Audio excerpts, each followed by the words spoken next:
Okay, fellas, we gotta talk about today what is happening inside of Destiny, and a particular cutscene that we've previously covered, but not officially, right? It was actually a leaked cutscene, but take a look.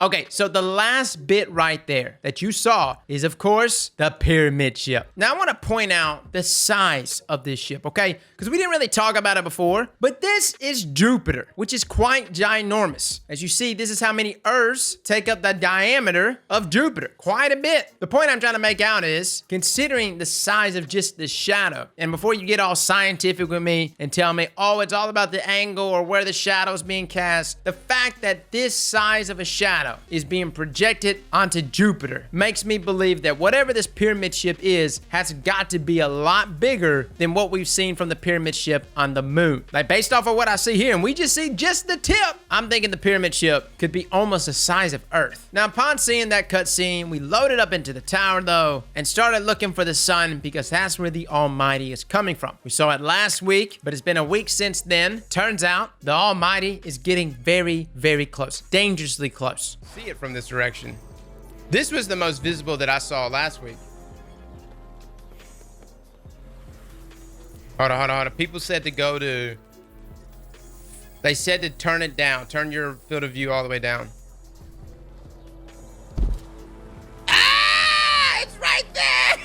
Oh my God! Yeah, so if you cut your field of view down all the way, if you're on PC, to like 55, this zooms things in more, and you can see that outline, the outline of the Almighty hurling toward us, which is pretty damn spooky. Now, I'm not gonna lie, the way this is progressing is kind of janky, right? Like, the Almighty is off in the distance, and instead of like gradually coming toward us, it's just like, oh, it's your reset. Hi, I'm closer now, which throws me off a bit. I wish it was a little more gradual, that we could see progress, and maybe it is progressing. We're just not able to actually visually see it. Somebody actually came into our chat earlier, broke down the speed of the Almighty and everything else. I have no idea if his mathematics was correct, but he claims that the Almighty will make impact tomorrow. We'll see, you know? I don't know. Now, I did post out this tweet earlier. I said that the Traveler looked different, and it did. It looked different to me, and maybe it was just because it was like nighttime, the evening. I also don't look up much, okay? I don't look at the Traveler that often. Some people were saying that the Traveler rotates, and I was just essentially looking at the backside of the Traveler, which I gotta say is actually different from the front side. Got some more lines in it. But some of our lore wizards out there actually state that the Traveler might actually be finishing up its repairs and planning to leave us, which kind of makes sense considering it tried to do that before, right? Did Rasputin like shoot him down, kept him from leaving? Man, my lore is all kinds of janked up. But let's be real, the Traveler's got a pretty janky track record. Finds a race, invests in them, gives them some crack cocaine, also known as light, which pretty much makes you invincible, and then the pyramid ships comes down on them, which normally results in the Traveler bouncing. Like, he don't stick around. Happened to the Fallen, happened to some other race. Potentially, it could be what the Traveler's trying to do now. Now, we went to Anna Bray, because she had like a lore update on this, essentially telling us that Rasputin is locked and loaded. He's at full power. Almighty's not gonna give us any trouble. Rasputin's gonna shoot it down. She also mentions that Red's defense can serve as a scaffold. We can even plop a nice colony down in his shadow on Mars. Just talking about new settlements gives me goose pimples, which kind of made me wonder if something was going to happen with Mars. Could we potentially be seeing either a new settlement on Mars this summer or in a future expansion, maybe on the lines of what we used to have back in D1? I don't know. Y'all let me know. So guys, that is pretty much the update. Nothing else really happening in game. As we know, today's like Blackout Tuesday. I don't think Bungie's really saying much, but I do want to give you a slight heads up. Currently right now, I think, what is it, Fortnite, Call of Duty has pretty much canceled their new season indefinitely, right? I know Sony actually canceled their conference this week, which is crazy, but there's a lot of stuff happening in the world right now. A lot. And it seems like everyone is looking to focus on real-world events right now before introducing gaming-related stuff. So just letting you guys know, it is a possibility that the next season for Destiny might actually be held up another week. Currently right now, though, if you look at the season pass in-game, it shows that the season ends in 6 days, in some odd hours. But I had a lot of people coming coming into the stream today and were telling me that both the companion app as well as Destiny Item Manager was showing that the season now will end in 13 days instead. So like an extra week. Now, I honestly don't know where they're viewing this information at. I've looked on Dim. I don't see anything there reflecting the time frame of the season, but there was a number of people in chat saying yes, they saw it too, that those apps connected to the API was reflecting an extra week being added to the season, which considering events, that could very well be the case. I completely understand if that happens. I'm just letting you guys know that it's possible that things could be held back for another week as real world stuff is being addressed. So guys, that is my update to you. I'm sure we're gonna know more starting tomorrow, maybe even Thursday. I would actually depend on Thursday's TWAB to tell us a little more. Either way it goes, if you happen to find yourself in the tower and you want to get spooked a little bit, drop that field of view, look at the sun, and check out the Almighty for yourselves. By the way, like we said yesterday, the biggest twist out of all of this is that if the Almighty somehow still makes contact and runs into the Traveler, and inside of the Traveler was actually a pyramid ship. Boy, wouldn't that be crazy, man? I'm still blown by that. I know it's probably not gonna happen. I'm just saying, wouldn't that be a hell of a twist? Oh, fellas and ladies, thank you all for coming and watching, and as always, slap that like button like your mama told you right.